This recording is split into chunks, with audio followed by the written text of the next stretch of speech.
إلا ما علمتنا اللهم علمنا ما ينفعنا وزدنا علما يا مقلب القلوب ثبت قلوبنا على دينك. السلام عليكم ورحمة الله وبركاته. كيف حالكم؟ MashaAllah, I enjoyed to listen to a memorization this morning. My dua is that the whole school inshallah will memorize these surahs and will become part of the regular program I think it's a really beautiful thing. You could make it part of our culture in Cape Town that adults memorize Quran. It's a gift. The Prophet ﷺ said, in Arabic exactly, من ليس في جوفه شيء من القرآن كالبيت الخالي. He says, whoever doesn't have something of the Quran in his heart is like an abandoned house, like a dilapidated abandoned house.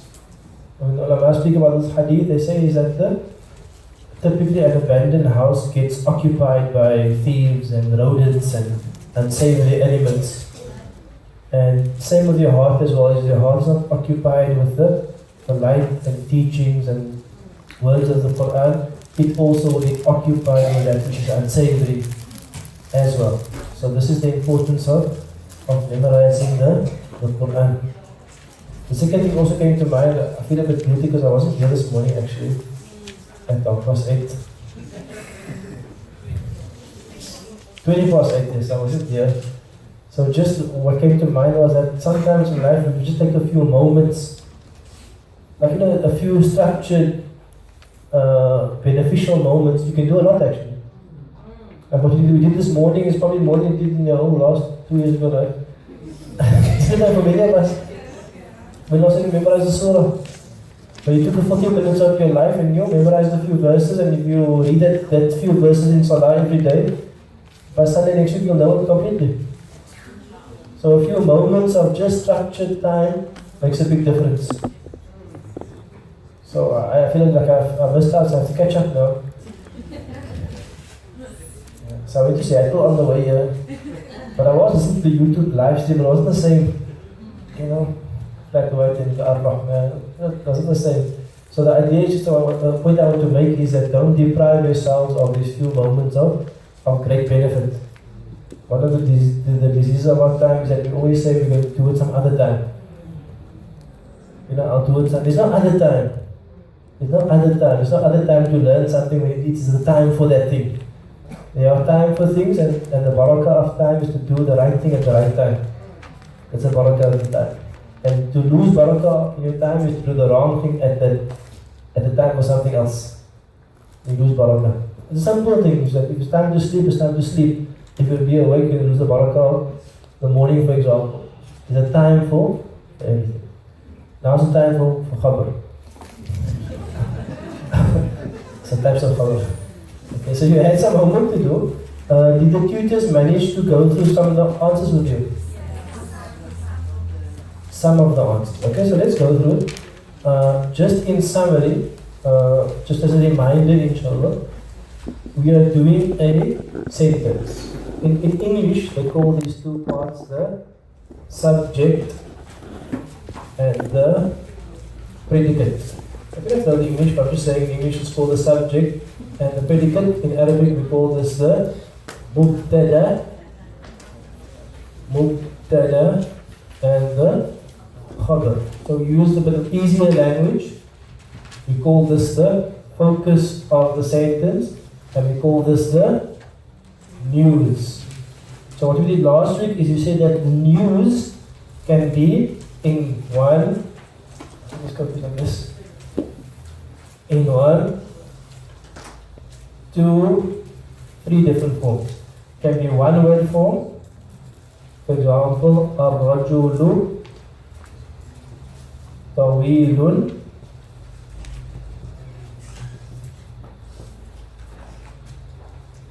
We don't know it's one word when there is one word in raf'un.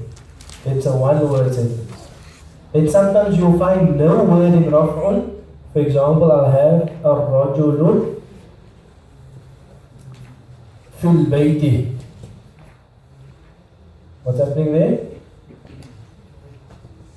Bayti is a harful jar, ismul majroor. Translation, the man is in the house. The harful jar, ismul majroor, in the house, takes the place of the khabr. And the last one is rajulu. For example, what I said last week, dhahaba ila al-masjidi.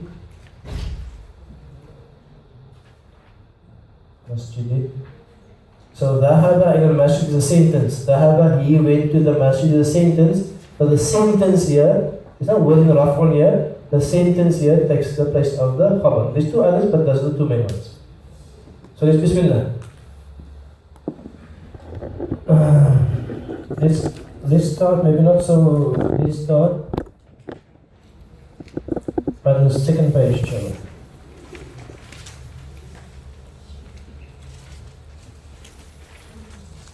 Okay, let's actually start at the bottom of the page, so in case you did the top already, let's start at the bottom. So, probably most of you didn't do the bottom, I'll say it. Did I give you all of this homework? Yes. Both sides? Yes. Others? Yes. Not sure, huh? Okay. Let's go through the inshallah. Now for the bottom. وَأَنْتُمْ حِينَئِذٍ تَنْظُرُونَ. Translate for me. وَأَنْتُمْ. And you all of you. حِينَئِذٍ means at that time. Where the bottom, the last answer, the last answer on the sheet, the bottom one. That says 56-54. وَأَنْتُمْ, and all of you, حِينَئِذٍ, at that time, what تَنْظُرُونَ means what? Means to look. Nazara yanzuru means to look. So the translation of this is وَأَنْتُمْ, and all of you, حِينَئِذٍ, at that time, تَنْظُرُونَ, you are looking. I'm not speaking about time of death here. So what we're focusing on in translation is simple. وَأَنْتُمْ, and all of you, at that time, تَنْظُرُونَ, you are looking. Where is the mubtada? What is the focus of the sentence? Antum, all of you is the focus of the sentence. That's the mubtada. What is the news about Antum? Tanzurun is the khabr. Tanzurun is in the place of the khabr. All of you are looking. Hina is just adding details. When were you looking? At that time. So what type of khabr is this? It's a jumlatul fi'liya. It's a verbal sentence. It's a jumlatul fi'liya. Tanzuruna. The una there, the waw is the fa'il. The una is the fa'il. So it's a verbal sentence which takes the place of the khabr. Technically, you should be marking your work, but if you're not marking it, at least just take notes, inshallah, like the answer. No. Next one. نحن جعلناها تذكرة ومتاعا للمقوين. Let's translate inshallah. نحن. What does نحن mean? We. جعلناها. We have made it. What does ja'ala mean? It means to make something into something. When we have ja'ala, we have normally two maf'uls. So we have made it a what? A tadhkiratan. What's a tadhkiratan? A reminder. Wa mata'an, and a provision. Lil muqwim. What's muqwim? Muqwim means travelers, wayfarers. I'm trying to see what does the ha go back to. Someone check the context.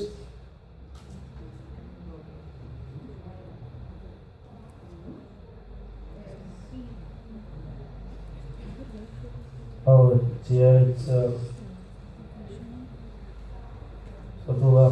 referring to the, I think they're referring to the tree. The tree. We have made it a tadhkira, a reminder. The tree is a reminder of its creation of mata, and it's a source of provision. Lil muqwin, it provides shade, provides fruits. Lil muqwin, for the travelers. That's the translation. What you're focusing on here is, can you see the mubtada and can you see the khabar? What type of khabar can you see? Where's the mubtada? Nahnu. We are the focus. We referring to Allah. What is the news about Allah? What's the news? We Allah ja'alnaha tadhkiratan wa mata'an lil-muqwin. The news that we Allah, we made it, the trees, a reminder and a provision for the travelers. The whole part there is going to be the Khabr. What type of Khabr is that? A verbal sentence which takes the place of the Khabr. So what are we getting used? We're getting used to now seeing the Khabr in a different way. Because only two sentences in Arabic, Jumatul Fi'liya and Jumatul Ismiya. Jumatul Fi'liya is easy because what? Fa'il maf'ul. Do it done upon. Jumatul Ismiya is easy because Mubtada and Khabr, but Khabr is of different types. Okay, so now you're expanding your understanding of Khabr.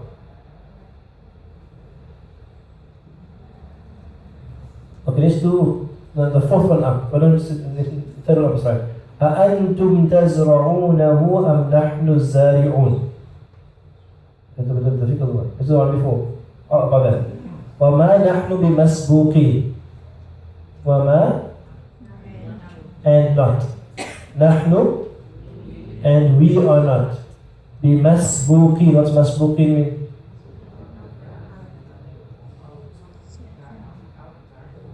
Outdone or outraced or masbuq means someone goes past you. Someone overtakes you. So what's the translation? وَمَا نَحْنُ and we are not بِمَسْبُوقِينَ. We're not to be outdone. We're not going to be those who are outrun, who are outdone, who are overtaken. What is the focus? Nahnu is the focus. What about us? بِمَسْبُوقِينَ. We are not بِمَسْبُوقِينَ. The negative doesn't play a part in the sentence, right? Negative, it just makes the whole thing negative. Okay, because نحن بمسبوقين is the sentence. The ma is just negating the whole sentence. Are you with me? The sentence here is نحن بمسبوقين. The ma is just negating the whole sentence. Okay, so let's just do نحن means we. بمسبوقين. Masbuq, sabaka means to race. So maf'ul, masbuq means the one that is beaten. So نحن بمسبوقين means we are the ones who are outstripped. ما نحن بمسبوقين. We are not the ones that are outstripped. The B is just there for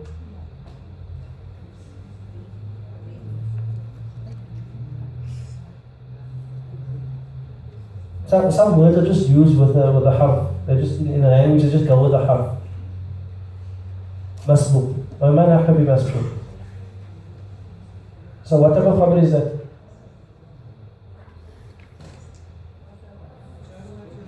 What's a B? A harfu jar. And what's a ism masbuqin is ismun majrur. You can see a harfu jar is majrur that takes the place of the khabr. Okay.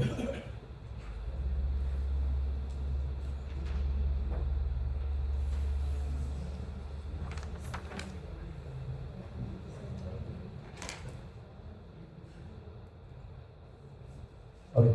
I think I will give you that. I will give you what we'll do for next week, inshallah. We'll give you an answer sheet for this. Those who didn't do their homework, please do your homework, inshallah. What I want to do is I want to start Surah Rahman with you in terms of teaching as well.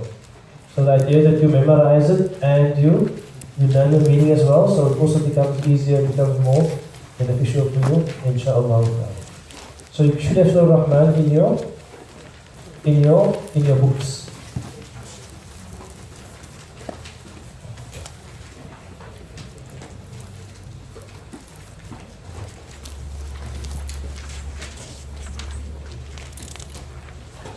I'm going to go through the surah slowly, so we can just spend some time on the verses and analyze them and give them some thought.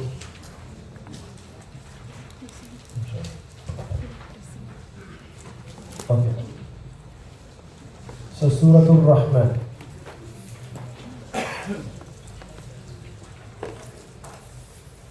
When discussing a surah, one of the first things they always mention is they discuss whether a surah is Makki or Madani. Why would they first discuss that? Why would that be important?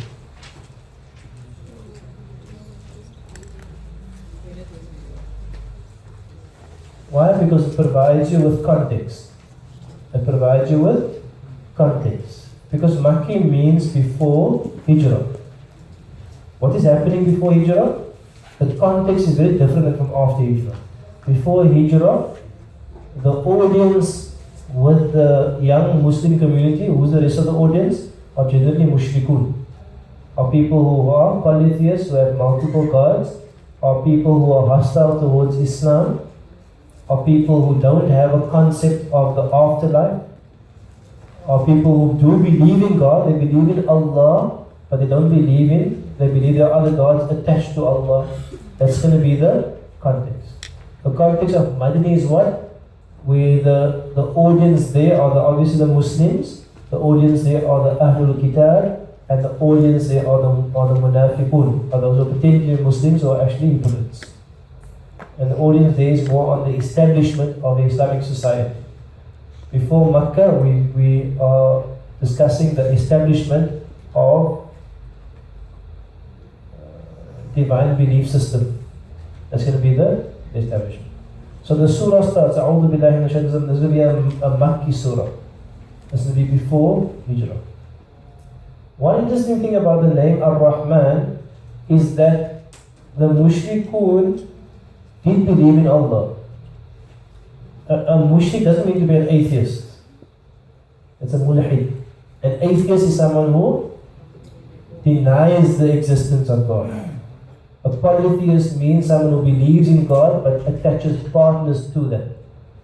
Poly means many and theist means God. There's many gods. Okay, so the mushrikun don't not believe in Allah, they believe in Allah. But what was interesting is that they never had the name Ar-Rahman in their vocabulary to describe Allah. You with me? That name specifically Ar-Rahman wasn't in usage amongst them. So when the revelation came on Ar-Rahman, it is something which is actually very new for them. One of the interesting things that they say is that because the word Ar-Rahman in its make-up, it's an intensive form of love, mercy, compassion. There was nothing in existence in the Arab society to use that name for. You understand what I mean? There's nothing that almost warranted that name. Ar-Rahman. So with Bismillah, we say the ayah starts with Ar-Rahman. How many types of sentences are there in Arabic? Two. Jumatul Ismiya and Jumatul. So what's Ar-Rahman?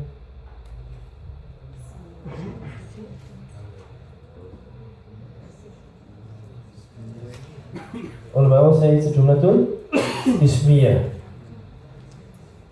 but they will differ whether Ar-Rahman is the Mubtada or Ar-Rahman is the Khabr. Because now you can read the sentence. This is how language works. This language works that there are things that are implied in language, there are things that we read into language. So when Allah says Ar-Rahman, what does it actually mean? What do you think it means? Bismillah ar-Rahman ar-Rahim, Ar-Rahman. So you could say it means He, Allah, is Ar-Rahman. So then what is Ar-Rahman in that case? It becomes Huwa Ar-Rahman. And it becomes what? It becomes Khabr, Huwa Ar-Rahman. You with me? So Ar-Rahman could be the Khabr, and the Mubtada could be hidden, which could be Huwa. Huwa Ar-Rahman, Ar-Rahman. Or could be Ar-Rahman is something. You with me? Ar-Rahman is something. What it is something is, you could read into a number of things with regard to what the Ar-Rahman is. So the verse starts, so there's not obviously definitive answer because I didn't give a Nahwu lesson and say Ar-Rahman is Mubtada Khabr. The ulama will read into it and say Ar-Rahman could mean Huwa Ar-Rahman, or Ar-Rahman could be Ar-Rahman is something, Ar-Rahman is the one God, Ar-Rahman is the revealer of the Quran, Ar-Rahman is the sender of truth. You can read any amount of understanding in it, but part of the mission of Quran, you think like, why do I do all this stuff? Allah commands us all to make tadabbur. Tadabbur. Therefore, many even Sahaba used to make tadabbur of Huruf al-Muqatta'ah. It wasn't all their opinion that no one knows the meaning. Sahaba used to say that I think the meaning is this, I think the meaning is this, following the instruction to make tadabbur of the Quran, and Huruf al-Muqatta'ah is part of the Quran. You with me? So we still apply our minds. We don't say we don't know, okay, so we carry on. We apply our minds, and this is Allah's revelation. He told us to think about the Quran, analyze the Quran, make tadabbur of the Quran. So there we make tadabbur and we try to understand what it's saying. And some things are definitive and some things are for interpretation. Bismillah. That starts with Ar-Rahman. But one of the, let's call it one of the effects of just saying Ar-Rahman is what? It's also a source of a call for attention for the listener. Because for the non-believer, Ar-Rahman is a strange word. It's out of usage. It's like this being that has complete rahmah. Ar-Rahman, we don't, it's strange for the person who's not used to it. And for the believer, Ar-Rahman is something which is familiar, which also draws your attention. So I did mention in Surah Al-Fatiha, but what is the meaning of Ar-Rahman? Just to revise. We discussed the difference between Ar-Rahman and Ar-Rahim. I want to know, there's two things you must remember. Number one is Rahmah is not limited to the word mercy. That's the first thing. And I went through before in Surah Al-Fatiha, we should revise it also inshallah, but Rahmah means love and care and provision and caregiver. Rahmah is like Rahim, the womb, as the mother is, as Rahim, the womb. Allah took the name womb from the word Rahman, because in the womb you have all provision. You have provision of food, of heat, of protection. And what does the baby do to earn that provision? Nothing. The womb just gives. The womb just gives and gives and gives. And what happens when the baby comes out of the womb? Easy or difficult? I don't know, generally difficult. Generally difficult, but what does the mother feel to the baby after that difficult process? Complete love and attachment, and this is the nature of, it almost gives the idea of unconditional love. That the womb is such that there is complete love and protection. When the baby is born, there's still a complete love and protection and caring for, because a baby on its own cannot survive. You leave a baby, it will definitely die in a few days. Unless there is complete protection. And that protection, that love, that granting, that is rahmah. That is rahmah from a mother to a child. Allah's rahmah is supremely beyond that. And this is the meaning of Ar-Rahman, is the being who loves completely, who cares completely, who provides completely in every moment to every being.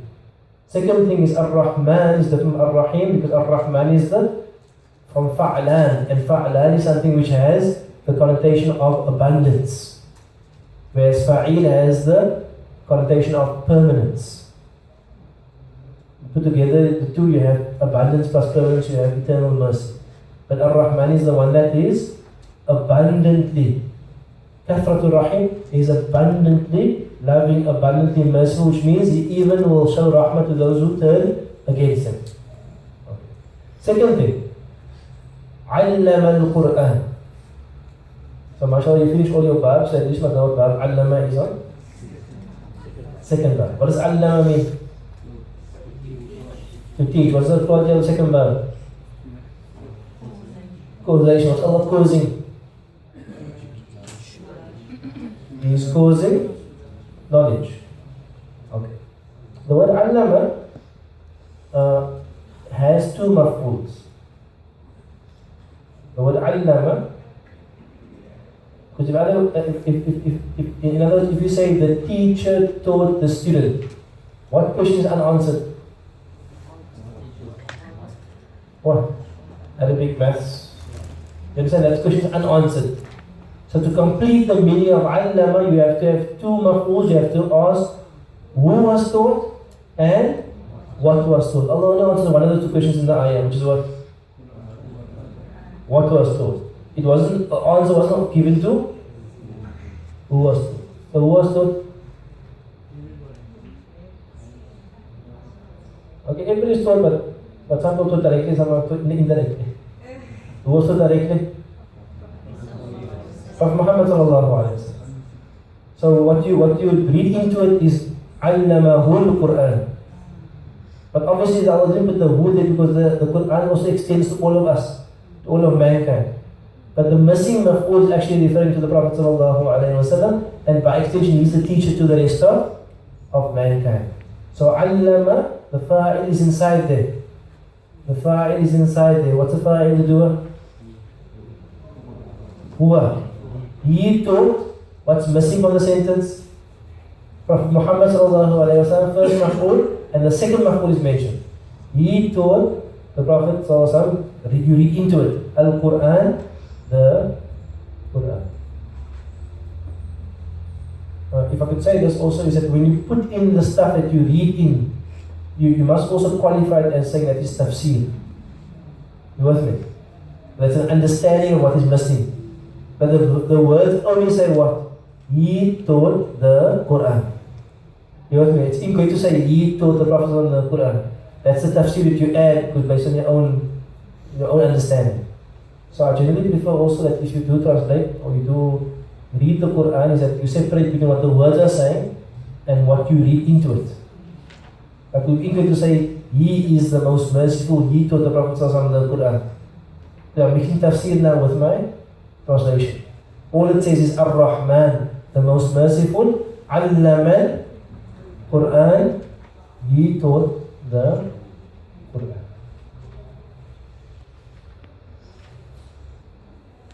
What's coming after this? خلق الإنسان علمه البيان. وكما صلت لنا بما وسموه listen. الشمس والقمر بحسبان. What's already mentioned after all of this? Let's go through Ali quickly. Allah mentions, he taught Quran. Then, خلق الإنسان, created mankind. علمه بالبيان, he taught him speech. الشمس والقمر بحسبان,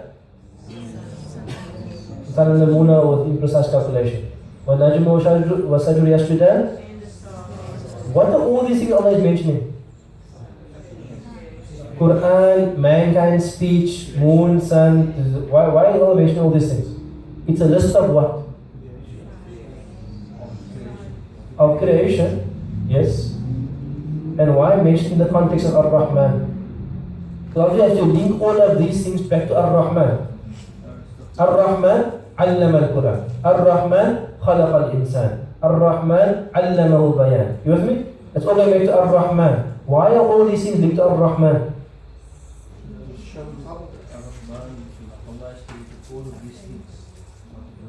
Out of Islam. All of these things are favors, are love. Okay, two things you can say. They are all, number one, favors and blessing, and number two, they are all evidence.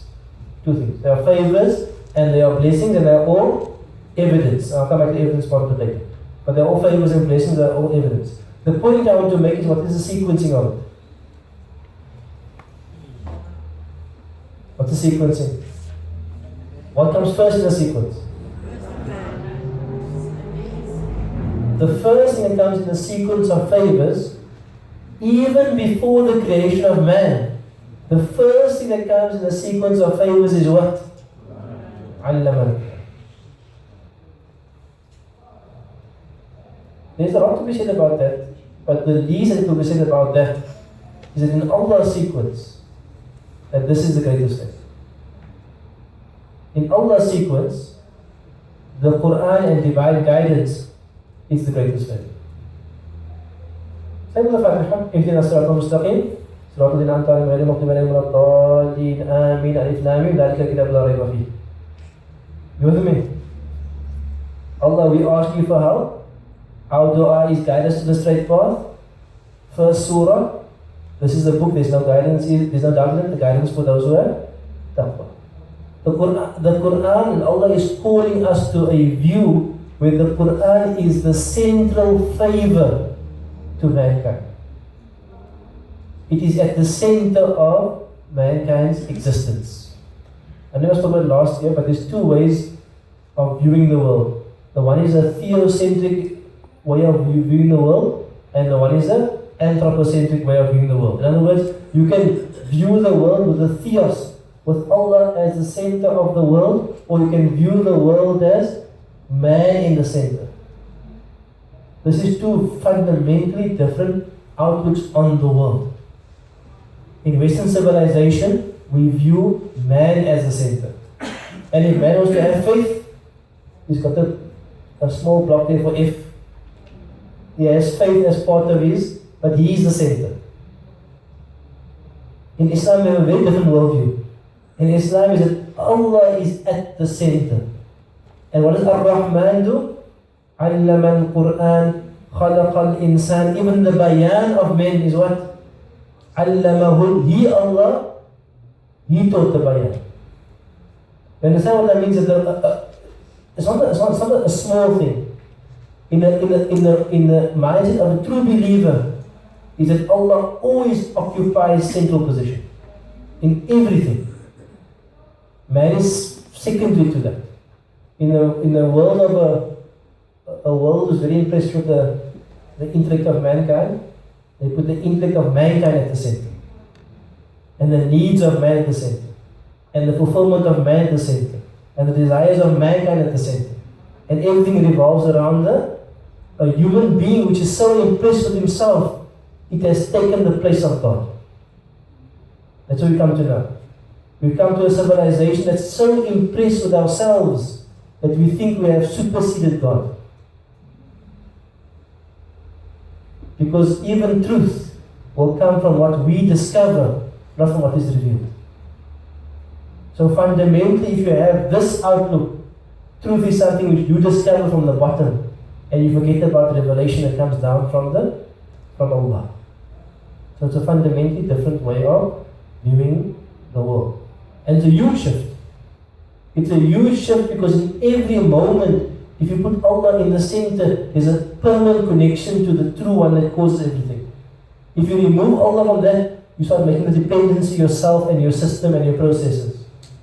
And you go in that cycle all the time, forgetting that the true one that controls everything is above. So this kind of surahs here are here to fix belief on a very fundamental level. This is the point of Makki Surah. And a lot of our societies need a Makki Surah. Because we have a lot of Madri teachings, mashallah, make wudu and salah and trade and hajj and stuff, but we forget sometimes about what underpins that. And what underpins that is going to be Makki Quran. And Makki Quran is there to move the society to a theocentric society where Allah dominates every conversation. And how do you get to the theocentric society? Is via the words of the theos, is via the words of the divine, and the words of the divine are most perfectly contained in the Quran. Therefore, Ar-Rahman allama al-Quran. That the biggest favor Allah has given us is to, without the Quran, we are totally lost as a society, as a faith. There is no faith, there is no religion without the Quran. Therefore, I really believe that if you're going to change society, you start with the Quran. It changed the Sahaba to make them that. It will change us as well. It's like the formula Allah gives us. Next one. No. The debate regarding the eternity or otherwise of the Quran. Have the Mufassirun relying on this particular ayah at all in the argument? Are you speaking about whether the Quran is created or uncreated? Okay. It's a long discussion in our history. Let me give you the two sides of the argument just to reduce the argument, right?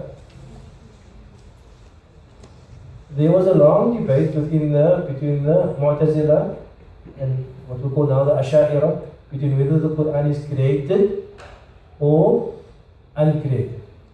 Let's take the two sides of the argument. The one argument is that all Muslims believe that the Quran is what? Kalamullah.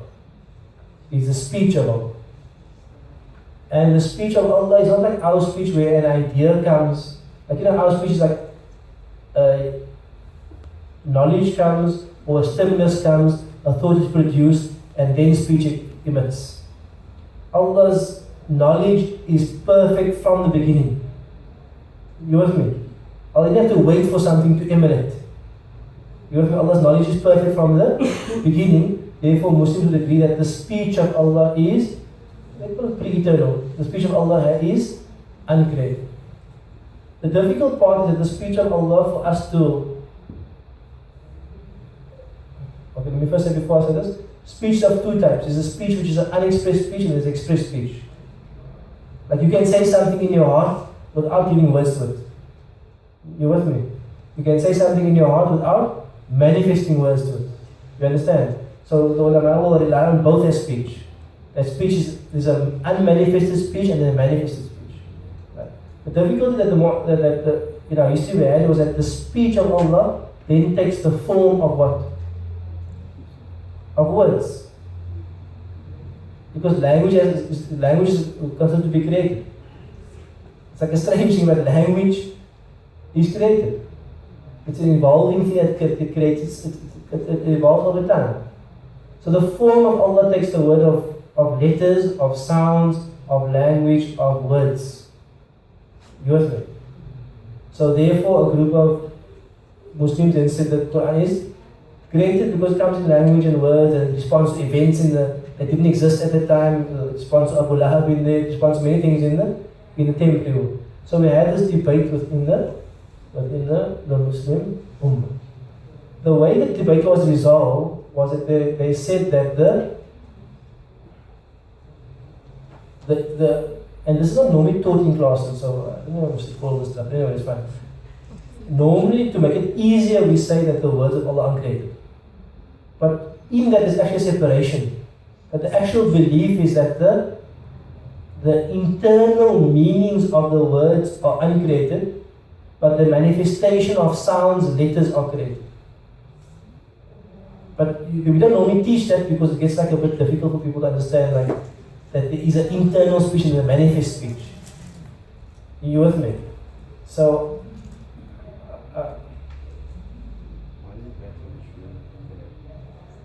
why does it matter which view they had? It matters on a philosophical level, because if you believe the speech to be uncreated, it's more like almost like perfect, untouched. If you start saying it's created, there's a relativity introduced to it. So there's some difficulty with regard to that. So just to summarize the discussion, we generally teach, it's easy to say the Quran is uncreated, but within that there is detail, that there is a section or a portion or the internal that we call kalam azali. The internal speech of the meaning of the words are uncreated, but the manifestation of words and sounds are created. And you know where it gets really hectic? When they start saying about when Allah spoke to Nabi Musa. That creates such a huge debate in the Muslim Ummah, because now Allah is speaking to Nabi Musa. I have lots of questions. I'm not going to ask you now. But in Nabi Musa, did he hear words? Did he hear sounds? Did he see a script? If he heard a sound, was that sound pre-eternal? Was that sound created? If he saw a script, was the script uncreated, created? Because it is problematic if you start saying that Qul huwallahu ahad. Like I write Qul, right? That's from the Quran. Is that uncreated or created? It is just now. Correct? I manifest from the pen onto the board. And the calf is created. The calf is uncreated. You with me? So we get into this debate. So okay, the question is why? Why? So generally these debates, how can I put this now? Islam is an evidence-based religion, which means that if anybody has a question, it is our duty to respond to the question. You understand the first principle? Because we believe it's evidence-based, it makes sense, there's rational arguments for everything. If someone doesn't have a problem, I don't need to answer that question. You with me? If someone doesn't have a problem with you don't bring it. I should actually be doing this now because I'm creating a question that you never had before. You understand? Like never in your life did you think about the uncreated, created, is a letter created, did Nabi Musa, did that sound come, was the sound uncreated, was it created? You understand? So generally in Islam are things we teach the teaching and we leave it there. But then you do have a mind which is analytical. Whose in mind says, no, but that pull is not that's a letter, how can you say the letter is uncreated? Someone typed it out, someone printed it out, doesn't make sense. And if I say pull, I just made that sound now. You say that sound is uncreated. You with me? Someone will logically start asking questions. So why it matters is when that person asks the question, you must have an answer to that person. You understand? If the question is asked, you have to have an answer. So therefore this is discussed. So the point I make, this is not discussed for mass teaching. A lot of the stuff that we learn that are not discussed in the public. But if someone has a question, you must be able to respond to the question. So this is how the debate was. The debate came about, and this how the debate was eventually resolved. That there's a middle ground position with regard to it. But it's not taught like that. Yeah. And there were people on the other extreme. There were people who said that the letters are uncreated and the sounds are uncreated, but it creates a logical problem. It creates a logical problem. So therefore we have to distinction. I believe this was founded at the time of Ahmad ibn Hanbal. And he basically could not find evidence for the claim that Quran was created. That's what I found out. Yes. So we agree with him. So all I'm saying is we agree that the Quran is uncreated, but what we say when we say that there's some detail in it. Yeah. And there is a slight difference between the Hanbalis and the Shafis, the Hanafis. It's a long discussion, but there's a belief, you don't really know these things because you don't get into what is Ash'ari, Maturidi and Mu'tazili. There's belief systems and there's madahib. But the madahib generally align to a belief system. So like behind it, a Hanbali is generally often not an Ash'ari. There's a different view. So in the madahib, they align to belief systems, and within the belief systems, we tend to have slight differences in expression. So the Hanbali madhab, they won't say some of the things that we say with regard to a portion being created, a portion being uncreated. They more just say everything's created just to be safe. But technically, we do regard, like the things in front of you now, that was created, Mariah and Geshwal printed that and his printer, you understand? It gets problematic logically without saying that those words are uncreated. Okay, so I'm getting really off track here. It's not an Aqidah class, but this stuff we are discussing Aqidah. One day, inshallah, we'll do Aqidah, but generally this discussion will happen with everybody, right? You don't have to teach your children this is uncreated. They have to ask, but if they have questions, you have to respond. How can I create Abu Lahab and Abu Lahab wasn't created? And the event didn't occur. You know, if you just ponder a bit deeper, you start getting lots of questions. Anyway, Ar-Rahman, uncreated, Allama al-Quran. Allah, He taught the Quran. There was next. Ar-Rahman, Khalaqal, you have to bring back Ar-Rahman every time. Because Ar-Rahman, Allama al-Quran, and then Khalaqal Insan. Why is it a favor from Allah to Khalaqal Insan?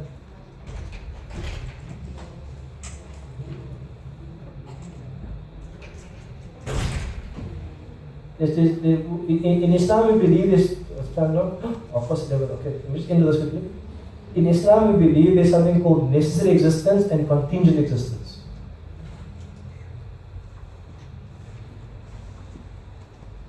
Could Allah have not created you? We probably are no doctors here, but what's the odds of you being you? In the moment of inception is 1 in a million, 1 in 5 million, I don't know what's the stats. In the moment of inception, how many millions are there? Are there billions? In one moment. No, I'm talking about biologically. Millions. Yeah. So biologically, at the moment of, you're not talking about obviously the birds and the bees. You learn biology out with the sperm goes to the egg and then seals can't anymore, you understand? There was a whole other possibilities there. You know, the possibility that you existed, it's like 1 in a million. So you should be happy. So this is, you were 1 in a million chance of not being there. Anytime like you had like a huge chance of being there. So your existence is what we call contingent. Contingent means not, it wasn't necessary for Allah to produce you. He could not produce you. The only being that is necessarily existent is Allah. The only being that what we call wajib al-wujud, his wujud, his existence is wajib, is Allah.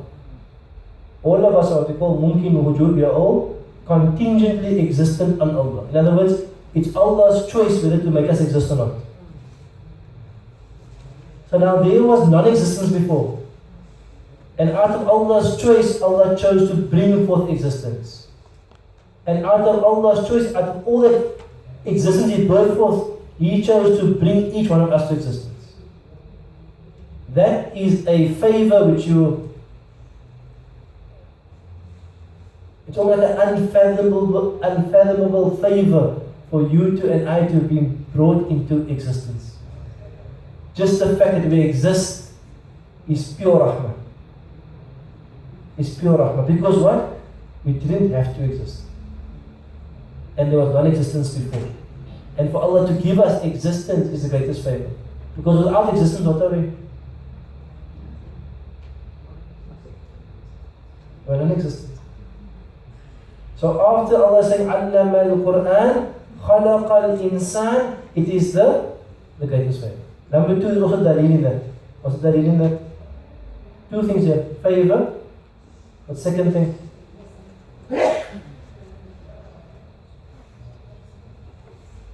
When you think about the polytheistic society, what's the import of the verse, the meaning of the verse? You think about the polytheistic society. Ar-Rahman khalaqa al-insan. Logically then, if I'm arguing, the verse is revealed in the polytheistic society where people believe in multiple gods. Allah is saying Ar-Rahman, He khalaqa al-insan, He created insan. Therefore what? There's no other deity, there's no other right to attach yourself to besides Ar-Rahman. So the fact that you are created by Allah is a dalil, is a proof that you should only enslave yourself to Ar-Rahman. Because the one who favored you and brought you from non-existent into existence, which is the greatest favor, which is a 1 in a billion, trillion, and can't know, I don't know the stats is, a 1 in an infinite chance of being there. Then Allah brings you into existence and Allah raises you Ar-Rahman, and then still you turn away. How is it possible? Khalaqan, insan is 2 things. It is a favor and it is a proof that you should only devote yourself to Allah, because the fire is the huwa, and the huwa returns to Ar-Rahman. Ar-Rahman. We end there, inshallah. We'll continue tomorrow, inshallah. In the figurative sense. You're getting more knowledge in the language now. The figurative tomorrow will continue, inshallah. So we will see you on Sunday, inshallah. Please practice Surah Rahman. I'm asked to recite and then begin there of the next lesson from memory, inshallah. Barakallahu, assalamu alaikum wa rahmatullahi wa barakatuh.